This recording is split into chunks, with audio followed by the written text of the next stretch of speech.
suñu ay bërëb yoo nga xamante dafa sensible trésor xëy nañ fi un jour ñu dañ koo sàcc attaqué ko jël for nanga ba ndangam suñu ay données dem ñu xëy encore ñu dañoo attaqué DGID di direction générale des impôts et domaines ñu xaar ñu dañoo attaqué DAF fi ñu defaree carte d'identité ak yeneen tey ñu xayaat encore ñu ne ñu trésor moom la ñu attaqué ba toll 70 giga yu mel noonu daal di naax saay alors li di xew ci réew mi lan moo ko waral ñàkk sécurité numérique la wala lan mooy problème bi.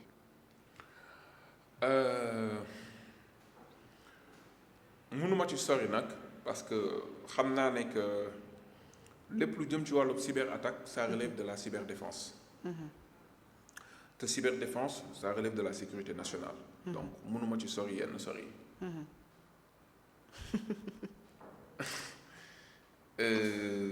li nga xamante ne moom laa ci mën a wax. mooy que ñun suñu dëkk dañoo fulaalul lu ñuy woowee. sécurité des systèmes d'information. ok maanaam li ci ëpp sax ci wàllu boobu mooy cybersécurité. parce que tey jii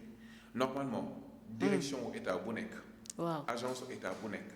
war na am benn ingénieur en CSI en cybersécurité. normalement loolu dafa war a bokk ci organigramme mu direction yépp moom ce qu'on appelle la direction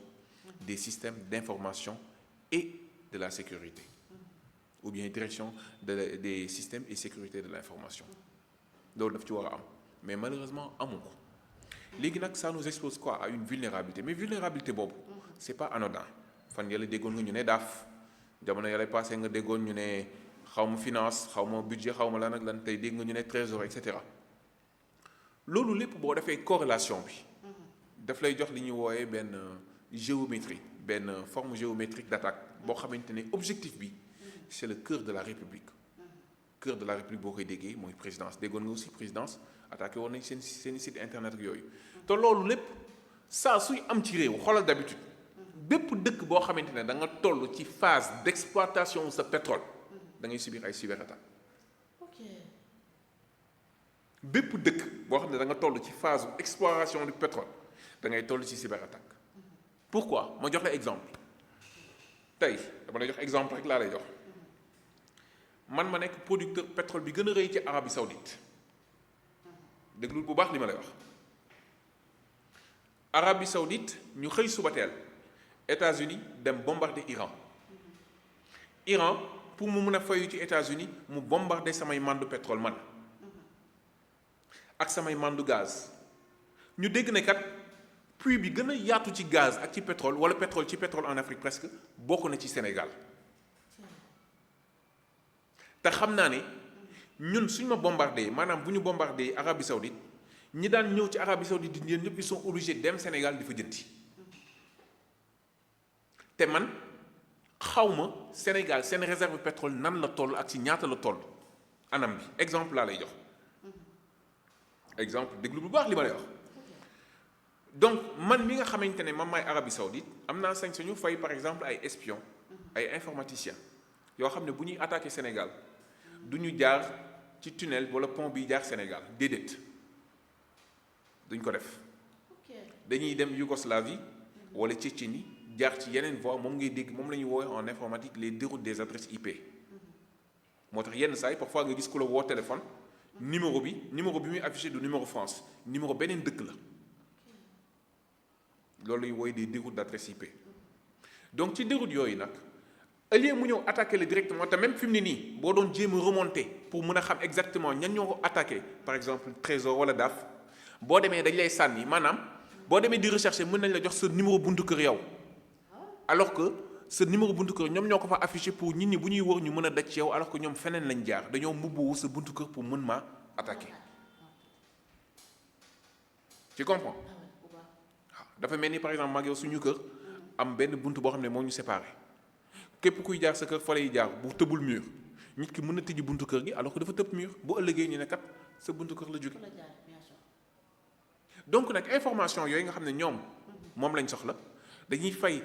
ay informaticiens c'est ce qu'on appelle les black hats les pirates informatiques ñoom bu boobaa bu ñuy attaquer dañuy attaqué wuñu Sénégal tout simplement parce que dañoo dëgg ay données trésor yooyu de mais bëgg nañ xam par exemple information manne financière bi jógee ci exploitation pétrole exemple laa lay jox rek exploitation pétrole wala par exemple réserve pétrole Sénégal naka la toll ci xayma bi ba nga xamante ne ñoom dinañ mën a def seen prévision mën a xam ne kat léegi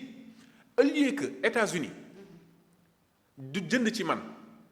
alors que man samay réserve li si des bëriwul wala li ma ko war a jaayee dafa nar a bëri te fi mu ne nii coût bi yokk na léegi naa dem jël États-Unis mu nekk sama client mu jëndal ma pétrole ci Sénégal te nit ñi duñ xam ne que par exemple Arabie Saoudite moo yónni États-Unis pour mu jënd pétrole du Sénégal bi pour réserve am gaaw a jeex parce que coût bi wàcc na instant bi bu ko jëndee moom ci Sénégal ba pare Arabie Saoudite am pétrole am léegi nag bu ko neexee mu yokk njëg bi loolu moo tax nga dégg fan yi passé exemple rek laa lay jox moo tax nga dégg fan yi passé Ousmane Sonko ne dañuy renégocier waat les contrats pétroliers parce que guerre bi am ci Iran tax na njëgu pétrole dafa yokk te liñ doon jaayee par exemple États-Unis 1000 francs lañ ko doon jaayee États-Unis di ko jaayee 1500 léegi nag ñun dañoo ne États-Unis ah ñun kat xam nañ ne léegi 1500 nga koy jaayee ñun dootuñu la ko jaayee 1000 francs léegi 1300 lañ la koy jaayee. D'accord. donc loolu moo tax en termes de cyberattaque dama lay jox juste exemple bi gën a simple terre à terre pour nga comprendre d'habitude loolu la maanaam objectif cible bi du lu nit ñi yaakaar c'est plus loin nit ki en informatique en cyber attaque informatique cybersécurité nit ki dina attaquer alors que attaqué wul dafa ñëw di yopporlu par exemple tey man su ma jëlee par exemple site internet ou par exemple benn usine boo xamante ne day jaay jën su ma attaqué site internet bi attaqué wu ma site internet bi tout simplement pour ay information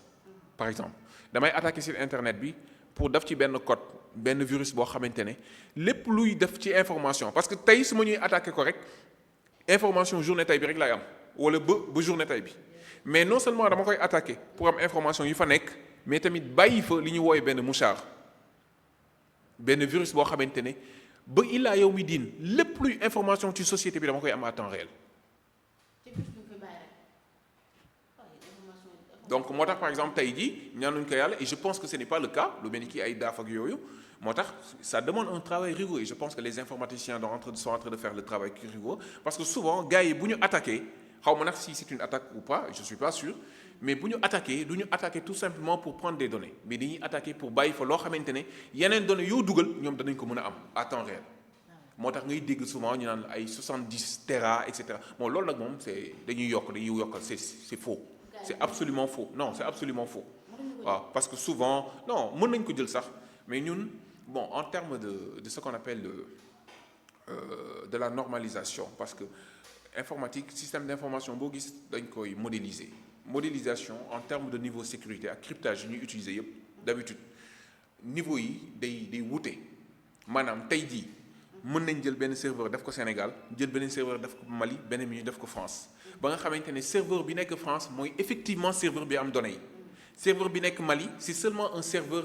miroir bi nekk France serveur miroir bi nekk Mali mooy nekk serveur bi nekk Sénégal mooy nekk serveur miroir bi nekk Mali ba nga xamante ne léegi nag booy liggéey yow miy Sénégal ci serveur Sénégal bi ngay liggéey alors que les données sont stockées en France boo ko defee boo attaqué serveur Sénégal bi serveur bi nekk Mali automatiquement day déconnecté wu pour éviter nga mën a àgg ci bu France. D'accord. Tu vois donc moo tax voilà mais ils ont des informaticiens sauf que nag il faut vraiment qu'ils nañ gën a góorgóorlu ci li ma wax ñu fexe ba au moins service bu nekk ñu am ay experts dans ce sens